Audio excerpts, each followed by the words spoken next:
¿Alguna vez has tenido esa sensación en el pecho?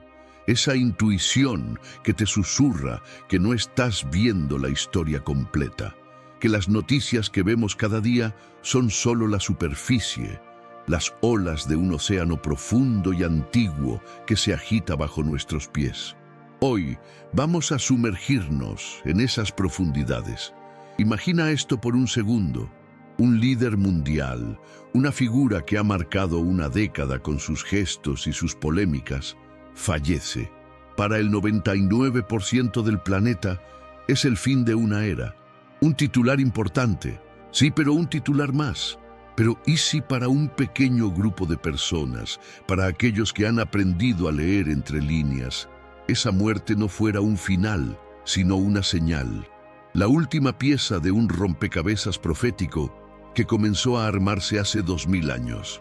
Lo que vamos a desentrañar juntos en este video es precisamente eso, una conexión tan directa y tan escalofriante entre un evento de nuestra era, la muerte del Papa Francisco, y una de las profecías más enigmáticas de la Biblia que podría cambiar por completo tu percepción de la realidad. No vamos a hablar de religión como te la han contado. Vamos a ser detectives del tiempo, conectando los puntos entre el poder del Imperio Romano, un tratado firmado en 1929 y la secuencia exacta de los últimos papas.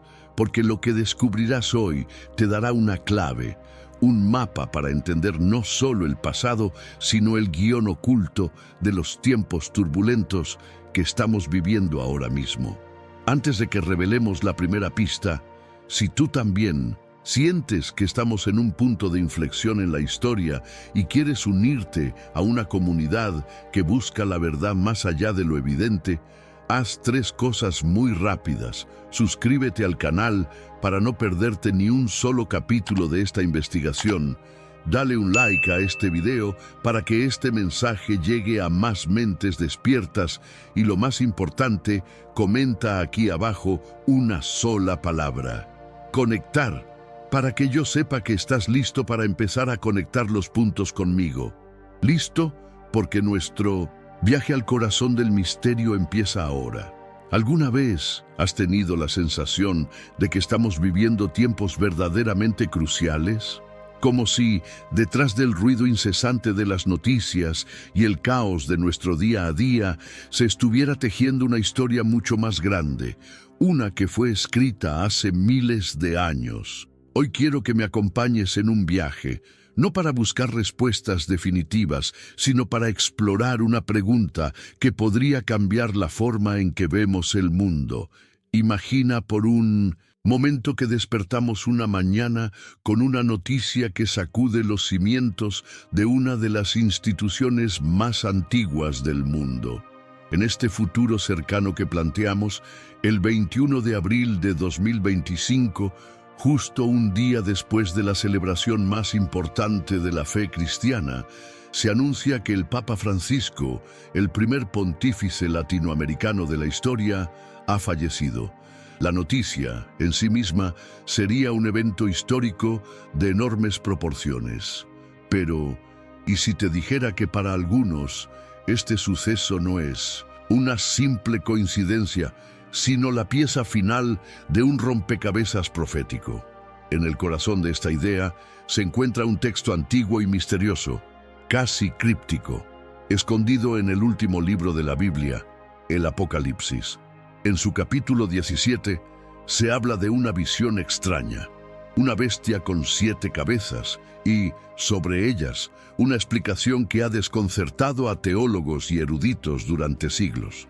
El texto dice algo así: son también 7 reyes, 5 de ellos han caído, uno es, y el otro aún no, ha venido, y cuando venga es necesario que dure breve tiempo.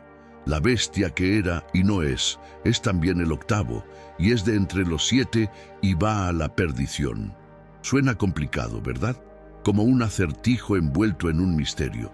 5 que ya no están, uno que existe en ese momento, otro que vendrá por poco tiempo, y luego un octavo, que de alguna manera está conectado con los 7 anteriores. Durante casi 2 milenios, la gente se ha preguntado, ¿quiénes son estos reyes? ¿Son hombres? ¿Son reinos? ¿Son ideas? Y la pregunta que nos trae aquí hoy, ¿es posible que los acontecimientos de nuestra era moderna, incluyendo el papado de Francisco, encajen en este antiguo patrón? Para empezar a desenredar este hilo, tenemos que viajar en el tiempo. Pensemos en el autor de estas palabras, un hombre llamado Juan, exiliado en una pequeña y rocosa isla llamada Patmos. No estaba de vacaciones. Estaba allí como prisionero, castigado por su fe en una época en que ser cristiano era un delito capital. El poderoso Imperio Romano exigía lealtad absoluta, no solo a sus leyes, sino a su emperador, a quien muchos consideraban un dios. En medio de esa opresión y con la esperanza puesta en un futuro de liberación, Juan recibe una serie de visiones impactantes, casi psicodélicas, que conforman el libro del Apocalipsis. No es un libro para asustar, como muchos creen, sino un mensaje de esperanza para los que sufrían. Una forma de decirles que a pesar del poder abrumador de Roma, el control final de la historia no estaba en manos del César. Entender esto es clave. La Biblia, y en especial los textos proféticos, a menudo se interpreta a sí misma. Los símbolos no surgen de la nada. Cuando Juan habla de bestias, por ejemplo, no está inventando la idea. Sus primeros lectores, familiarizados con otros textos proféticos como el libro de Daniel, sabrían inmediatamente que una bestia en este tipo de lenguaje simboliza un imperio o un gran poder terrenal, y sus cuernos representan a los reyes o gobernantes que surgen de ese imperio. Es como aprender un lenguaje secreto, un código que una vez que entiendes sus reglas, empieza a tener sentido. Con esta llave en mano, podemos acercarnos a la primera gran interpretación de los 7 reyes, la más clásica y aceptada a lo largo de la historia. Esta visión no se centra en personas individuales, sino en grandes potencias que, a lo largo de los siglos, tuvieron un impacto directo sobre el pueblo de Dios. Según esta línea de pensamiento, los 5 que han caído serían 5 grandes imperios del pasado: Egipto, que esclavizó a los israelitas; Asiria, que conquistó el reino del norte de Israel; Babilonia, que destruyó Jerusalén y se llevó a su pueblo al exilio; el imperio medo-persa, que los gobernó después; y Grecia, bajo Alejandro Magno y sus sucesores, que intentó imponer su cultura. El uno que es, en el momento en que Juan escribía, sería, por supuesto, el imponente imperio romano, la superpotencia de su tiempo. Y el que aún no ha venido, que duraría poco tiempo, se ha interpretado de muchas maneras, pero una de las más extendidas lo ve como una fase posterior del mismo poder romano, quizás transformado.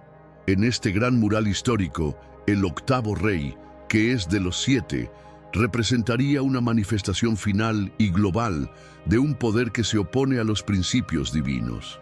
Sería como un sistema que hereda las peores características de todos los imperios anteriores: la arrogancia de Babilonia, la sin fuerza militar de Roma, la opresión de Egipto, todo concentrado en una última y desafiante entidad antes del fin de los tiempos. Es una visión panorámica que nos muestra cómo a través de los altibajos de la historia humana, con sus ciclos de poder y caída, se desarrolla un plan más grande. Pero en tiempos más recientes ha surgido una teoría alternativa, mucho más específica y para muchos controvertida. Esta interpretación acerca la profecía a nuestros días de una manera mucho más directa y personal. Sugiere que los reyes no son imperios, sino personas. Específicamente, los papas que han gobernado desde que el Vaticano se convirtió en un estado soberano e independiente en 1929, gracias al Tratado de Letrán. Piénsalo un momento. A partir de ese año, el papado no solo era una figura religiosa, sino también un jefe de Estado, un rey, en un sentido muy literal, con territorio, gobierno y soberanía. La teoría empezó a tomar una fuerza increíble en 2013, con un evento que nadie esperaba. La renuncia del Papa Benedicto XVI fue un acto casi sin precedentes en la historia moderna. De repente, las palabras de la profecía sobre el séptimo rey, cuando venga, es necesario que dure breve tiempo, resonaron de una manera nueva. Benedicto XVI tuvo un pontificado relativamente corto en comparación con su predecesor, y su renuncia fue vista por algunos como el cumplimiento exacto de esa frase. Si Benedicto fue el séptimo, entonces su sucesor, el argentino Jorge Bergoglio, el Papa Francisco, se convertiría en el octavo. Y la profecía dice que el octavo es de entre los 7 y va a la perdición. La frase «es de entre los 7» es fascinante. ¿Cómo podría Francisco ser el octavo y al mismo tiempo ser uno de los 7? La situación inaudita de tener 2 papas viviendo en el Vaticano, uno en funciones y otro emérito, ofreció una posible respuesta. Francisco gobernaba, pero su predecesor, una figura del mismo linaje de reyes, seguía presente, creando una conexión única entre el séptimo y el octavo. Así que aquí estamos, con 2 caminos para entender este enigma.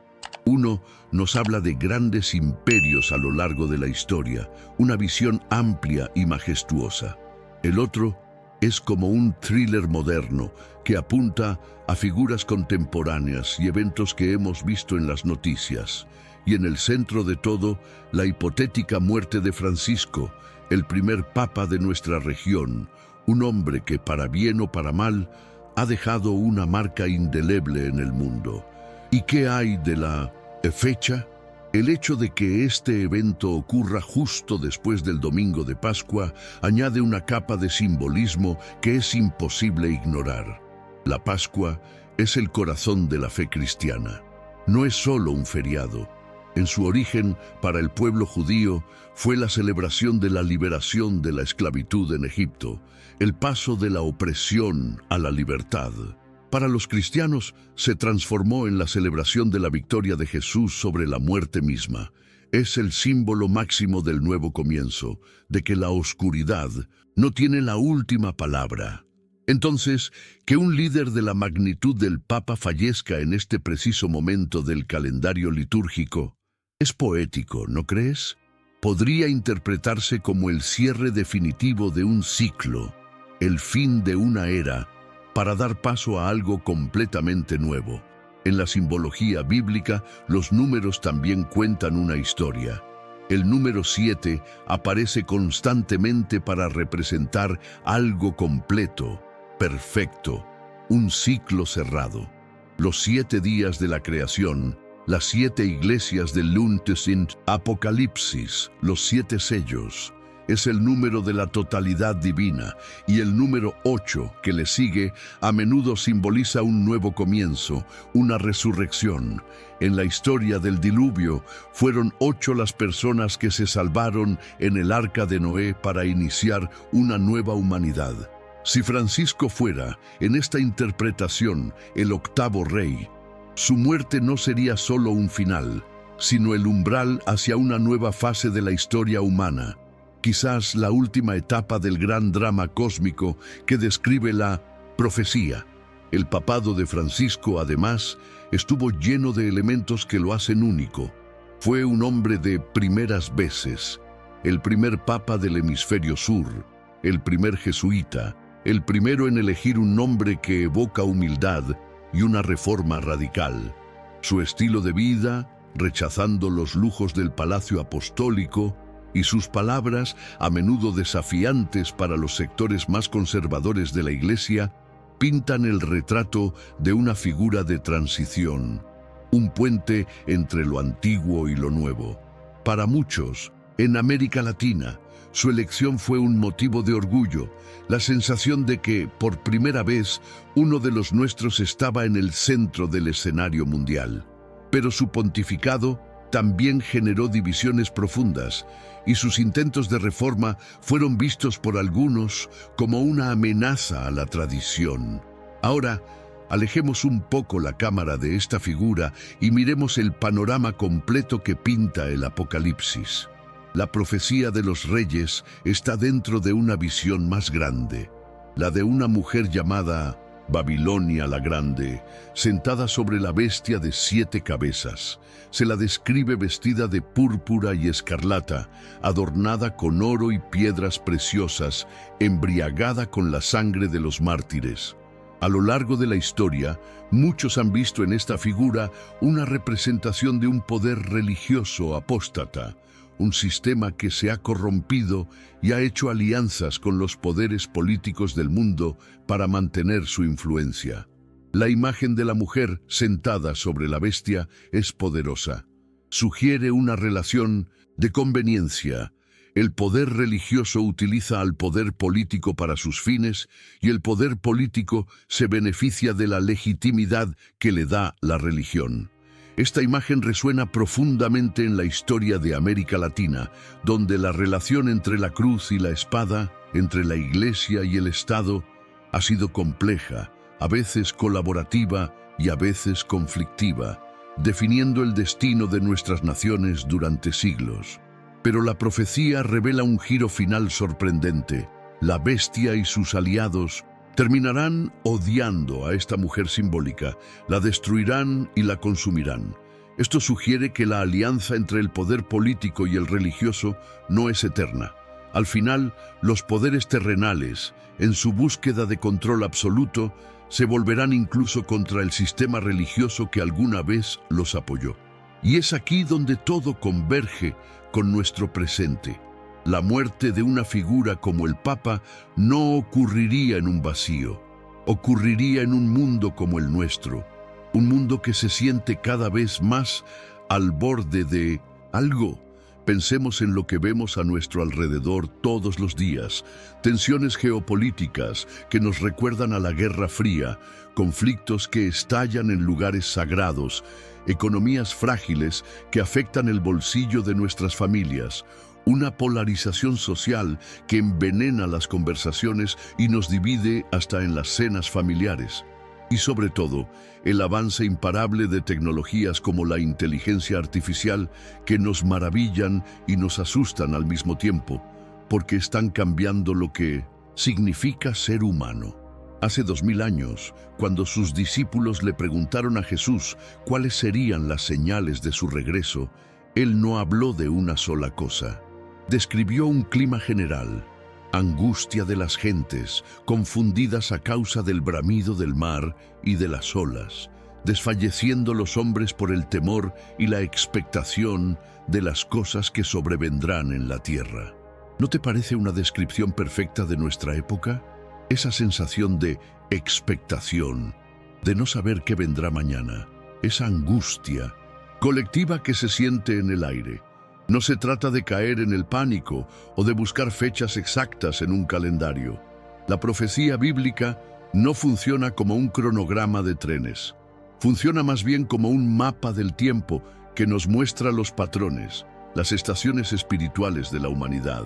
Y lo que muchos sienten es que hemos entrado en una estación de cambios acelerados, de dolores de parto, como la misma Biblia lo describe.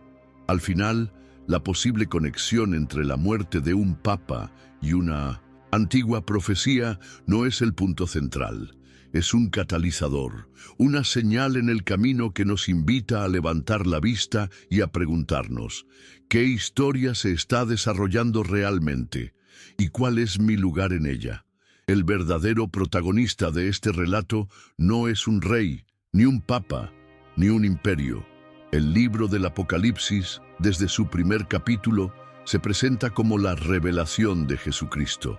Es su historia, la historia de alguien que, según el texto, estuvo muerto pero ahora vive para siempre y que tiene la última palabra sobre la vida, la muerte y el destino de la historia. Así que, más allá del misterio y la especulación, quizás el verdadero mensaje es una invitación a la reflexión, una invitación a mirar nuestro mundo con toda su belleza y su fragilidad y a considerar que quizás no estamos a la deriva en un océano de caos. Quizás, solo quizás, estamos siendo testigos del desarrollo de un plan divino, un tapiz tejido a lo largo de milenios que está llegando a su conclusión. Y en 1900, ese gran final, cada uno de nosotros tiene un papel que desempeñar, no como espectadores pasivos, sino como participantes conscientes en el capítulo más decisivo de la historia humana. Y así, llegamos al final de nuestro viaje de hoy, pero en realidad es solo el comienzo del tuyo. La próxima vez que enciendas el televisor o navegues por internet, ya no verás las noticias de la misma manera. Ya no serás un espectador pasivo. Ahora tienes un filtro, una nueva forma de entender el mundo. Verás las piezas del rompecabezas moviéndose en el gran tablero de la historia. Esa sensación que tenías en el pecho, esa intuición de que algo más grande está sucediendo, ahora tiene un nombre. Se llama despertar. Y no estás solo en esto. Somos muchos los que sentimos que vivimos en un tiempo que será recordado por milenios. Este conocimiento no es para generar miedo, sino para darte claridad, para que camines con los ojos abiertos en medio de un mundo que prefiere dormir. Tú ahora eres parte de una minoría consciente, una comunidad que busca la verdad más allá de lo evidente. Si este video te ha aportado valor, si ha encendido una luz en tu entendimiento, te invito a hacer 3 cosas muy sencillas que nos conectan aún más. Primero, deja un me gusta, que no sea solo un clic, sino una señal de que esta conversación es importante y necesita llegar a más personas como tú y como yo. Segundo, suscríbete al canal, porque este es solo el primer paso. Hay muchos más misterios que desvelar, muchos más puntos que conectar, y quiero que sigamos este camino juntos. Y por último, y esto es lo más personal, comparte en los comentarios tu reflexión. ¿Qué pieza de este rompecabezas te impactó más? ¿La conexión con los imperios? ¿La secuencia de los papas? Tu comentario crea una comunidad y enriquece nuestra búsqueda colectiva. Recuerda, la historia no es algo que simplemente sucede, es una narrativa que se está escribiendo y tú y yo estamos viviendo uno de sus capítulos más decisivos. Mantén la calma, pero mantente atento, porque lo que viene es importante y estar preparados es nuestro poder. Hasta la próxima.